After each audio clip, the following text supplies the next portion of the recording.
Oh yeah. Don't you know it feels like the good old days again? Don't you know that it's happening? Woo, woo, woo, woo. Let's talk. Let's have a story time. When I was 11 years old, I went to visit my dad. He didn't live close to me. He lived far away from me. My mother decided to move us to Northern California. He was in Southern California. So my time visiting him was limited. He had also just went into rehab. That was about 17 years ago. He's been 17 years clean. Go dad. Anyways, I went down to visit him one day, and he showed me his acoustic guitar, and he taught me the D chord, he taught me the A chord, he taught me the G chord. And I remember the first time that I learned the guitar, and I may or may not be wearing a towel underneath this, you'll never know. The first time I learned the guitar, I sat there just mesmerized by it. I just sat there and played these chords and experimented with fingerings, and I can still remember sitting on his bed. He was in this small little room in the rehabilitation center. I remember sitting on his bed and just learning these chords. They were so beautiful. Just being in awe of the fact that I could feel the guitar, of the fact that I could create something, that I could sing and my voice would harmonize with the tones, and it's just this fucking beautiful moment. And from there, I decided that I would just kind of take it on, so I asked for a guitar for Christmas, and at 11 years old, I wrote my first song called Alyssa. It was for Alyssa Davis. She was my first love. She was the first time that I realized that the feminine existed, and that I would, unbeknownst to me at the time, forever write songs about it. But my first song was 6th grade, and I just wrote about how beautiful Alyssa was, and how my love was pure, and how it's more than I like you. It's more than a crush. That's what I said. And anyways, so fast forward, I was at the time a pretty good golfer. I was decent. I was ranked in the state of California relatively high for a couple of years, and I had some accomplishments. I was kind of cocky about it. But I got my first girlfriend at the time when I was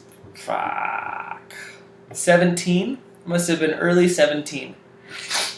And I started really writing songs, especially about her.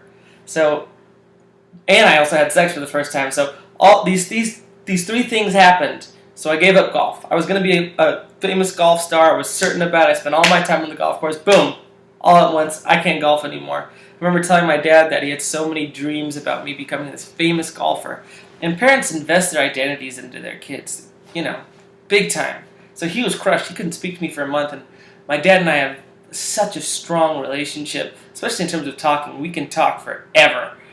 So, and that was largely the majority of our relationship, because I was in Northern California, he was in Southern California, so our relationship was primarily existent on the phone. Anyways, so I gave up golf instantly because I had sex and I had music, and I didn't really need anything else.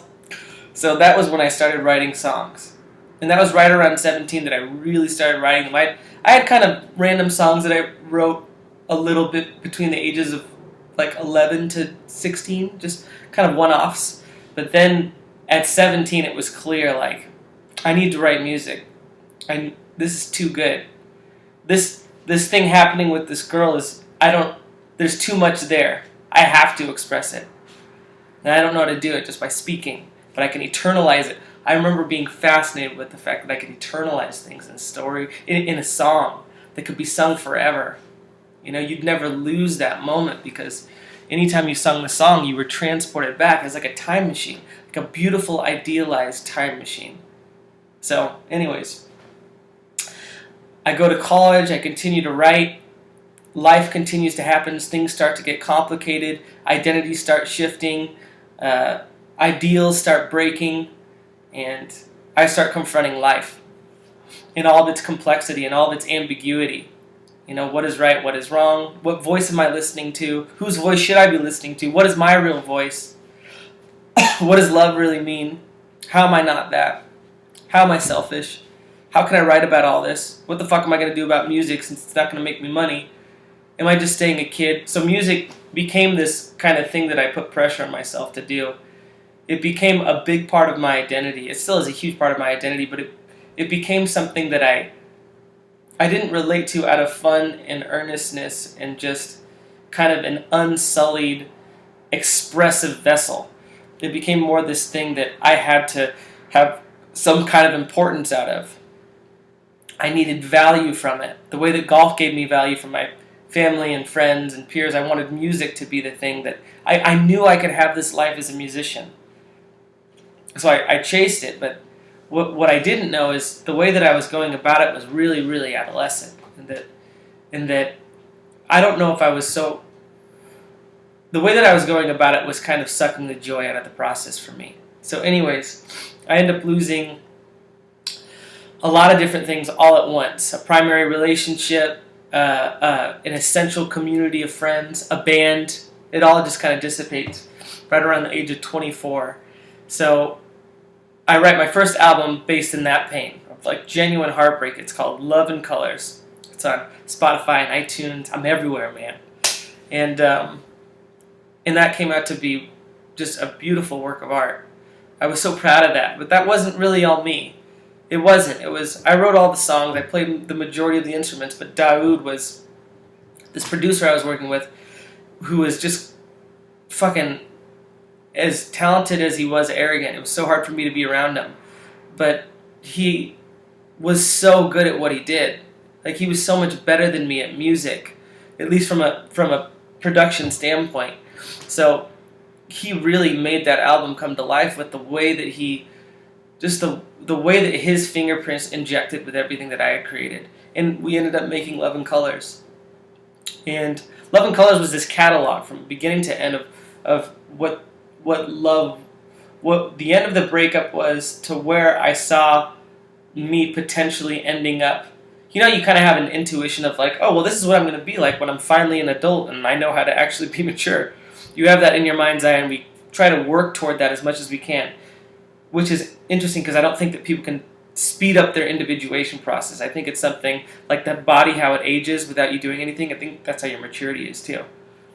But anyways, I wanted to catalog what it might be like from start to finish, after I'd healed from this relationship and made sense of it. And the conclusion that I came to is that love has a lot of different colors. And that's why I call it Love in Colors, because there's so many different colors of it, and they're not all beautiful reds and yellows and pinks. There's some darker ones. There's some darker, more intense tones to it. Anyways, it starts off with me gasping. I'm actually sick right now, so that was really hurt. Actually really hurt. Starts off with me gasping.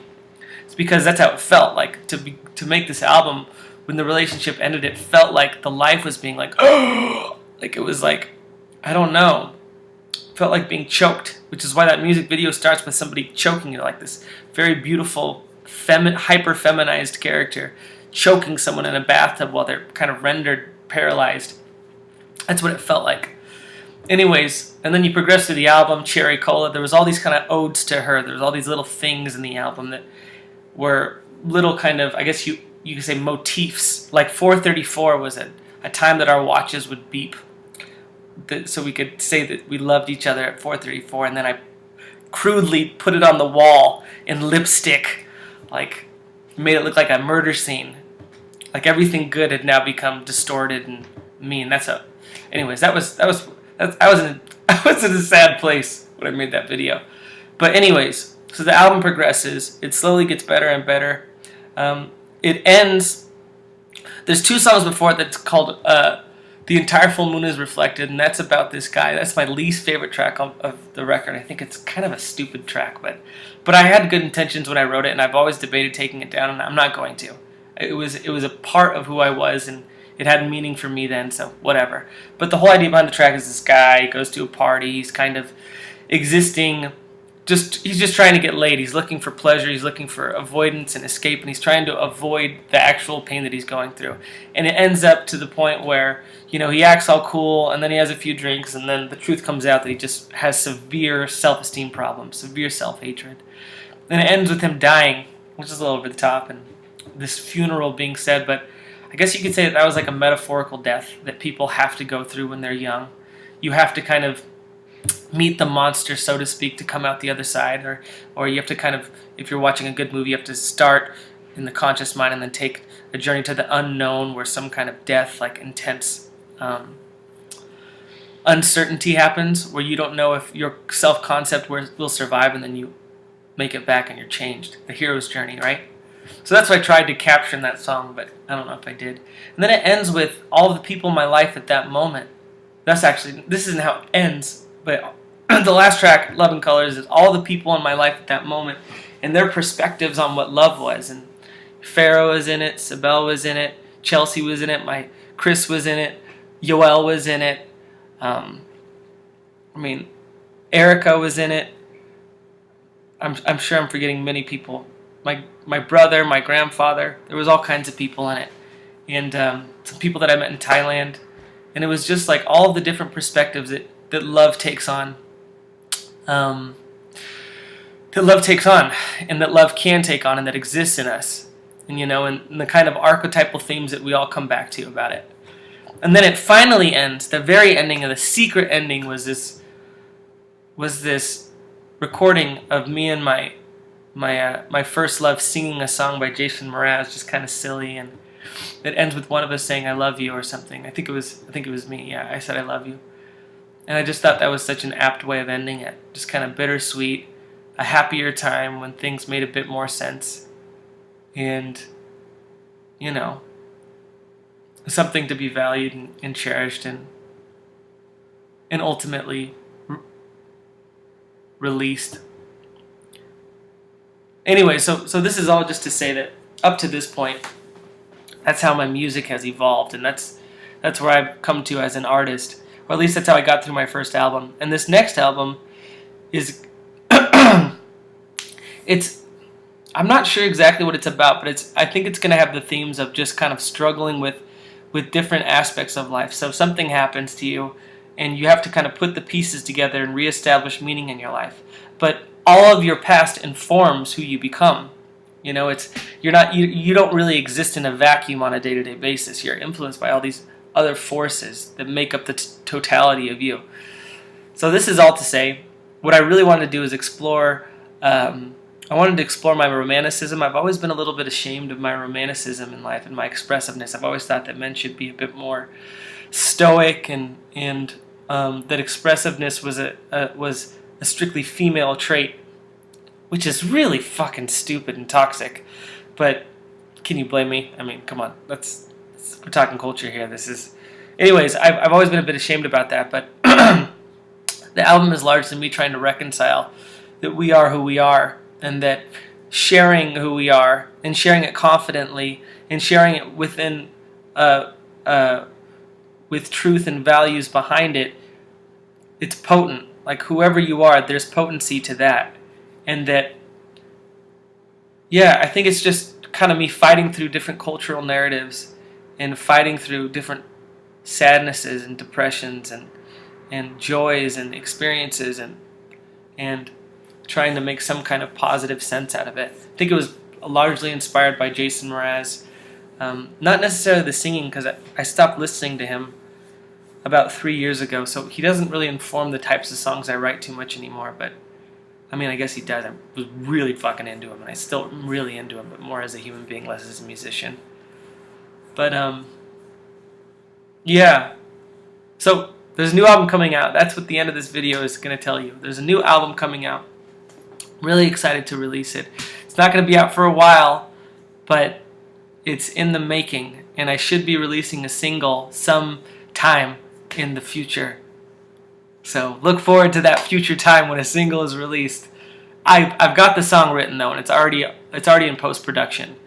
I just don't have any of the other songs recorded or written, but I have a feeling that it's going to go quicker than the last time, at least.